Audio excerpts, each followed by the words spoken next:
Year 2026, month of March. This is another slideshow video in which I'm going to classify programming languages from different eras and whether or not they have replacements and how you can prepare or maintain and migrate old systems. Okay, so I just want to go first over the pre-Y2K languages. Alright, so COBOL is what mainly this channel is about. We know that one. It's approaching 70 years of use. Another language I haven't gotten around to testing out yet, well, at least making a video about, is called MUMPS, or as it's known after standardization, just the M language. This is a healthcare database language for non-relational database management systems. Uh, it's also close to 60 years old. Not quite as old as COBOL, but a lot of hospitals and healthcare facilities still have mumps code in the back. So I will be going over it. Developing with it today is kind of tricky. I'm able to do so by like running an Alpine Linux Docker container and then installing YadaDB on that and then doing a Docker copy from that to the host. It's a little bit involved, but it is kind of an interesting take on languages, and I will be going over that a little bit more on this channel. Next, we have C. It originally came out in 1972, so over half a century of use, still fundamental to kernels and drivers and media codecs. There's still new C code being written all the time. Mumps kind of moderate, COBOL kind of low moderate. Uh, but I consider these to be kind of related in terms of the era that they came out in. And the C especially is still worth learning for modern projects, but it's getting some of its territory eaten away by Rust and Zig and Odin and Nim and all that new stuff. 1C. This is a very interesting specimen of a language that I am also going to go over on this channel a little bit. I will probably end up going over all the languages on this list here, on this channel, but specifically in that fintech stuff related to COBOL and the healthcare um, uh, health records space that MUMPS is related to. 1C is basically the Russian COBOL. 1C is the name of a company. It's actually a proprietary language with a proprietary development tool chain and everything. It's based out of Moscow. It formed right at the fall of the Soviet Union when you got all these privately owned businesses now and they need a computer interchange for business processes. And they developed a proprietary language called 1C. It actually uses the Cyrillic alphabet and Russian words, keywords, as the reserved words in the language. It is a pretty harsh break from the kind of Western English speaking English hegemony, which is refreshing but also frustrating. It's also kind of tricky to develop in if you're just some Westerner.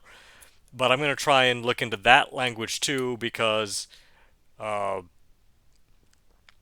uh, Russia's huge, and all of the post-Soviet countries, like say all the way from Belarus to Tajikistan and Kazakhstan and Kyrgyzstan, possibly even Mongolia, they weren't Soviet, but they did adopt the Cyrillic alphabet for their language, and so probably they might have done 1C, but they could have also done maybe a Chinese system, but I'll get into that later. But yes, 1C, the Russian COBOL, important still in modern Russia and in the post-Soviet countries. And if you want a really dirt poor programming job, become a 1C developer. All right, next we have Perl. I consider Perl to be part of the C family simply because its standard interpreter is C.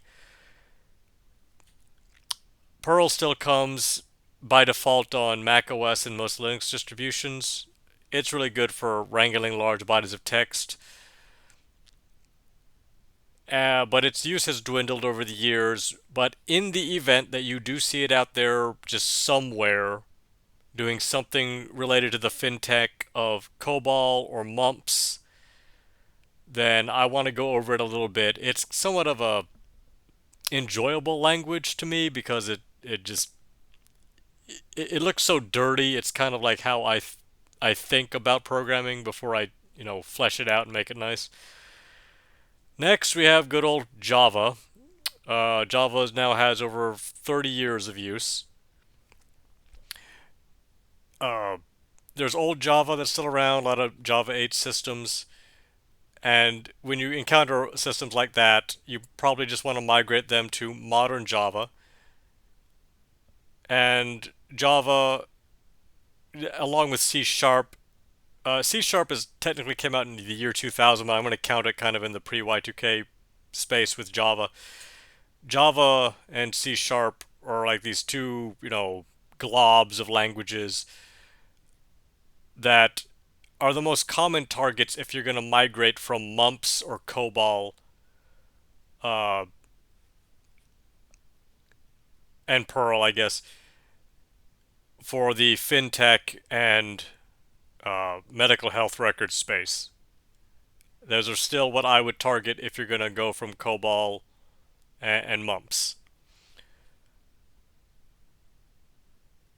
Next, we have PHP. It had its biggest heyday. Well, no, it's still important. It most just basic websites that do um, sales use PHP. So while it started around the time Java started, it I guess now also has 30 years of continued use, and there's definitely a big division between about not Perl, PHP 5 and PHP 8 series that we're at now. It's a much better looking and safer language than it used to be, and you still encounter it.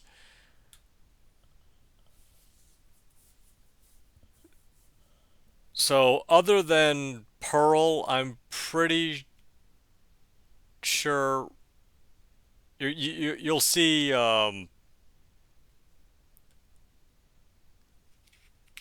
Okay, wait. If I recommend a programming language just to get a regular job, it's Java and C Sharp, and then PHP. But uh, as I've said before, there's still critical C, one C if you're in the right region.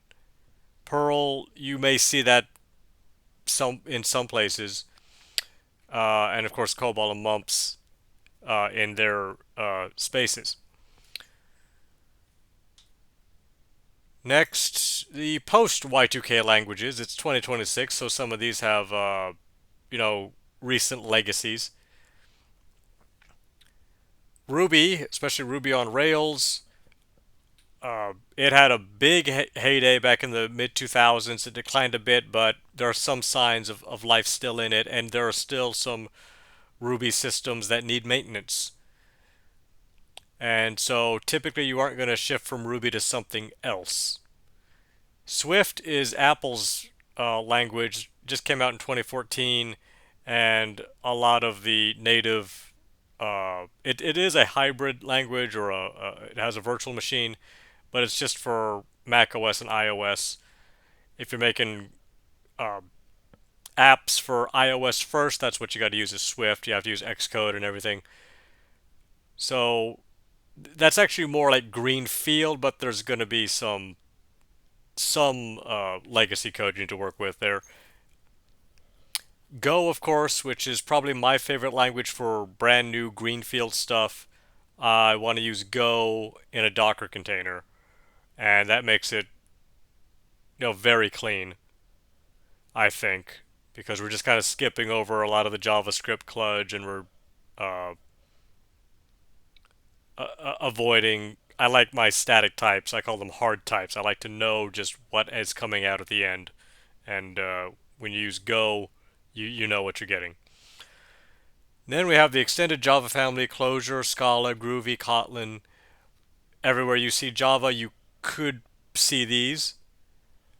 Sometimes you'll go from these just to plain old modern Java, and you just kind of have to find the balance there. It is good to always understand what the modern Java is, and then you'll just sort of see it when you do Clojure and Scala, Groovy, and Kotlin.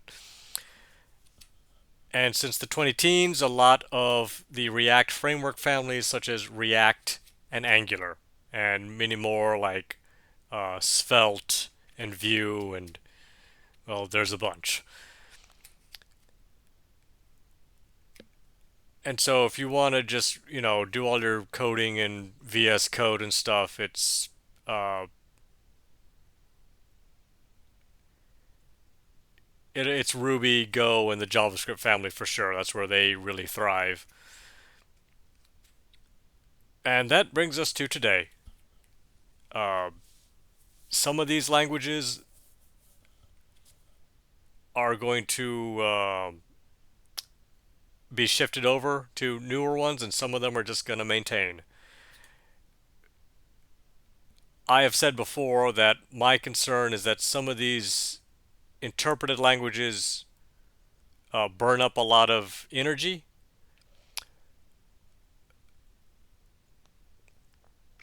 Uh, and hold on a second. I'm going to actually modify this in the middle of the video. I'd like to add something here that's very important. Because I almost forgot to say just C++ and Ada, actually. And you see Ada in actually a lot of aerospace. And I'm going to put slash Spark, which is an Ada subset um, that has some safety features. Okay, and this is roughly the order in which they came about. But yeah, my favorite language for Greenfield today is just Go in a Docker container. Everything else, if I see something written in any of these other systems, I'm just going to maintain. COBOL, I can refactor COBOL. I can refactor mumps. If I was going to uh, replace these systems, I'm mostly going to go Java C Sharp. Occasionally, since I like Go, but the rest of these maintain. And in my opinion, Rust and Nim and Odin and uh, Zig, they are cordoning off parts of what C and C++ do, but they're not in whole replacements yet. But yeah, this is my general geological strata of programming languages, and my methods for maintaining and migrating them. A lot of them do maintenance and migration really to the modern version of themselves. But if you do a greenfield project, it's okay to go ahead and pick a favorite. Mine is Go and Swift for iOS stuff. And COBOL, Mumps, and 1C are going to be covered by this channel. I might do Ada, I might do Perl a little bit, and a little bit of Java that's just related to how it replaces COBOL. Okay, I guess I'll leave it at that. Thank you for listening. Our ways to donate on the Go Buy Me a Coffee page.